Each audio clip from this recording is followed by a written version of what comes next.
جیسا کہ آپ کو معلوم ہے کل ہم نے ضاد کا مخرج پڑھا تھا کہ ضاد کہاں سے نکلتا ہے اور اس کے اندر کون کون سے لوگ غلطی کرتے ہیں، یعنی اس کو کس کس حرف کے ساتھ مشابہ کیا جاتا ہے۔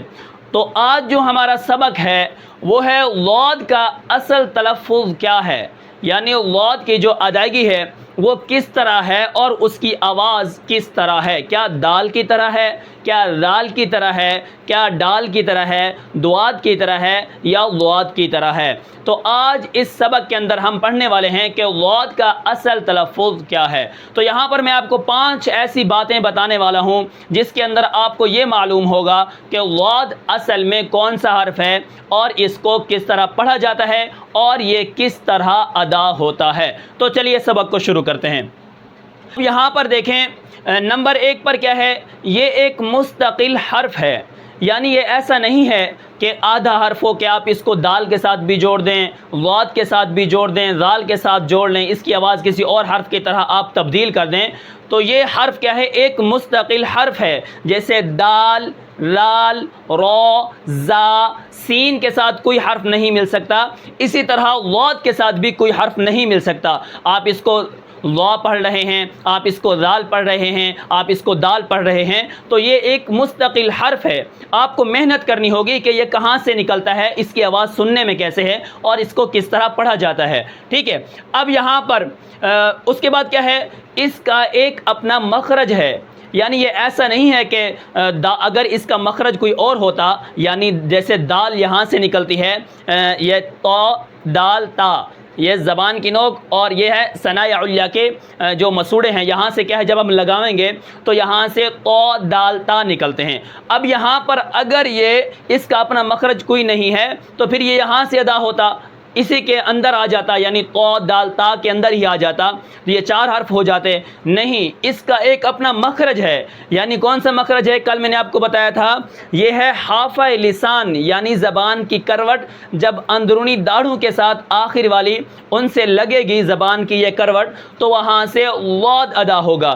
بائیں جانب سے آسان ہے اور دائیں جانب سے کیا ہے، یہ مشکل ہے، اور دونوں طرف سے اگر آپ نکالیں گے تو یہ اور زیادہ مشکل ہے۔ آسان تو ہے لیکن یہ اور زیادہ بھی مشکل ہے۔ اب یہاں پر دیکھیں ضاد کو یہاں سے ادا کیا جائے بائیں جانب سے، جیسے غیر المغضوب علیہم ولا ٹھیک ہے۔ اب دائیں جانب سے غیر المغضوب علیہم ولا، تو یہاں تھوڑا مشکل ہوتا ہے۔ اگر دونوں طرف سے ہی نکالا جائے یکدم، جیسے غیر المغضوب علیہم ولا، تو یہ زیادہ مشکل ہے، ٹھیک ہے، اس کو ادا کرنا یہاں پر مشکل ہوتا ہے۔ تو ہم نے کیا کرنا ہے، ضاد کا مخرج زبان کی یہ والی کروٹ بائیں جانب سے لگانی ہے تو وہاں سے ضاد ادا ہوگا، ٹھیک ہے۔ یہ ایک بات آپ کی مکمل ہو گئی کہ یہ ایک مستقل حرف ہے، دوسرا اس کا اپنا مخرج ہے اور آپ پہچانیں کہ یہ حرف کہاں سے نکلتا ہے، ٹھیک ہے۔ تو اگر آپ کو مخرج کا نہیں پتہ، کل والے سبق آپ دیکھ سکتے ہیں، اس کے اندر میں نے آپ کو بتایا ہے کہ ضاد کہاں سے نکلتا ہے اور اس کو کس طرح پڑھا جاتا ہے۔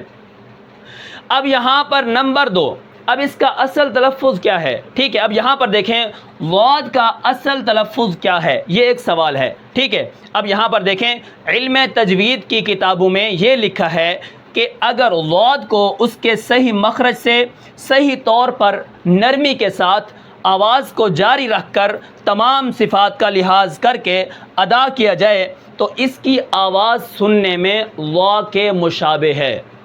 کیا اگر آپ ضاد کو نرمی کے ساتھ ادا کرتے ہیں، آواز کو جاری رکھ کے ادا کرتے ہیں، تو اس کی آواز سننے میں کس کے ساتھ ہے، وا کے ساتھ، جو توئیں زوئیں ہوتا ہے وا کے ساتھ اس کی آواز مشابہ ہے، ٹھیک ہے، اس کے ساتھ اس کی آواز ملتی جلتی آپ کو سنائی دے گی۔ تو یہ کیا ہے، نمبر 2 پر ضاد کا اصل تلفظ کیا ہے، اور وا کی آواز کے ساتھ بہت زیادہ مشابہ ہوتی ہے، اور دال کے ساتھ تو بالکل نہیں ہوتی۔ جیسے ولد دال تو یہاں سے ادا ہوتی ہے، ضاد کا اپنا مخرج ہے، وہاں سے ہم نے اس کو ادا کرنا ہے، ٹھیک ہے۔ تو نمبر 2 پر کیا ہے، علم تجوید کی کتابوں کے اندر یہی لکھا ہے کہ اگر ضاد کو اس کے اپنے مخرج سے صحیح طور پر نرمی کے ساتھ آواز کو جاری رکھ کر اگر ادا کیا جائے تو اس کی آواز سننے میں وا کے مشابہات ہوتی ہے، دال کے ساتھ بالکل نہیں ہوتی۔ ڈال کے ساتھ بھی بالکل، ڈال تو عربی کے اندر ہے ہی نہیں، ٹھیک ہے، عربی کے اندر ڈال نہیں ہے، وہ اردو کے اندر ہے۔ تو یہ تو ہم عربی پڑھ رہے ہیں، یہاں پر ہم پڑھیں غیر المغضوب علیہم ولا الضالین، جیسا کہ اکثر پڑھنے میں لوگ پڑھتے ہیں، اکثر لوگ پڑھتے ہیں ولا الضالین، تو یہ غلط ہے۔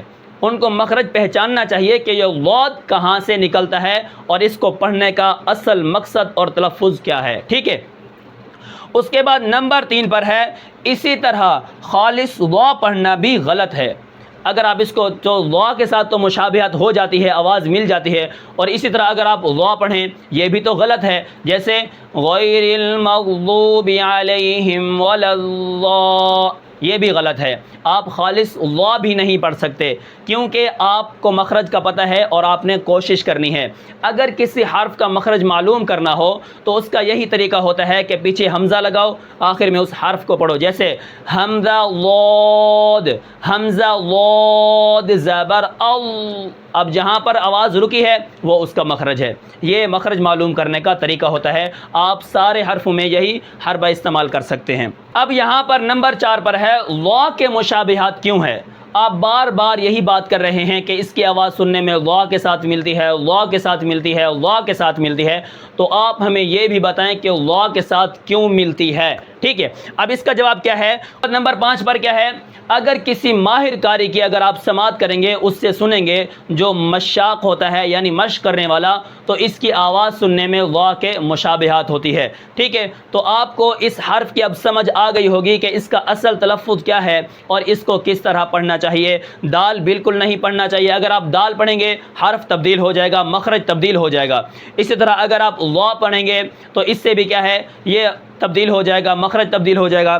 اسی طرح اگر آپ زال پڑھیں گے، زا پڑھیں گے تو اس سے کیا ہے، پھر مخرج تبدیل ہو جائیں گے، جو کہ نماز بھی ٹوٹ جاتی ہے اور معنی بھی بدل جاتا ہے۔ تو میں امید کرتا ہوں کہ آپ کو یہ سبق سمجھ آیا ہوگا۔ تو ملتے ہیں پھر انشاءاللہ اگلے سبق میں، تب تک کے لیے مجھے اجازت دیجیے، اللہ حافظ۔